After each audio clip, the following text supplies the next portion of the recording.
104.4 የመቀሌ ኤፍኤም ሬዲዮ ጣቢያ በደብረጽዮን ገብረ ሚካኤል በሚመራው ህወሓት በተመደቡ የመቀሌ ከተማ አመራሮች አባላት ቁጥጥር ስር መዋሉ ተሰምቷል። አመራሮቹ በሰራዊት ታጅበው ሬዲዮ ጣቢያውን እንደተቆጣጠሩት ተናግረዋል። ምናልባትም በቀጣይ ደግሞ ድምፀ ወያኔ እና ትግራይ ቴሌቪዥን ሚዲያዎችን ሊያዙ እንደሚችሉ የመቀሌ ከታማኝ ምንጮች ለመስማት ችለናል።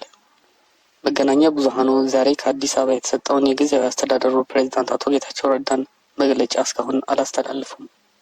እናም የአሜሪካ፣ የዩናይትድ ኪንግደም፣ ኒውዚላንድ፣ የጃፓን፣ የኖርዌይ፣ የቤልጂየም፣ የቡልጋሪያ፣ የቼክ ሪፐብሊክ፣ የዴንማርክ፣ የጀርመን፣ የአይርላንድ፣ የግሪክ፣ የስፔን፣ የፈረንሳይ፣ ጣሊያን፣ ሉክሰምበርግ፣ ሃንጋሪ፣ ኒውዚላንድ፣ አውስትሪያ፣ ፖርቱጋል፣ ሮሜኒያ፣ ስሎቬኒያ፣ ፊንላንድ፣ ስዊድን ኤምባሲዎች እና አውሮፓ ህብረት ልዑክ ከኢትዮጵያ ጋር መግለጫ አውጥተዋል።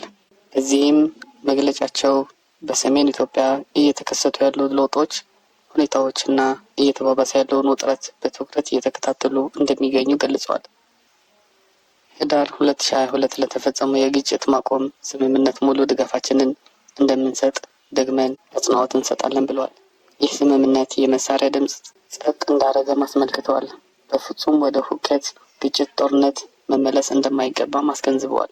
ሁሉም ወገኖች ተሰባስበው አስቸኳይ ውይይት በማድረግ ውጥረቱን በማርገብ ስምምነቱን እንዲጠብቁ አጥብቀው አሳስበዋል። ማንኛውም አይነት ድጋፍ ለማድረግ ዝግጁ እንደሆኑም ገልጸዋል።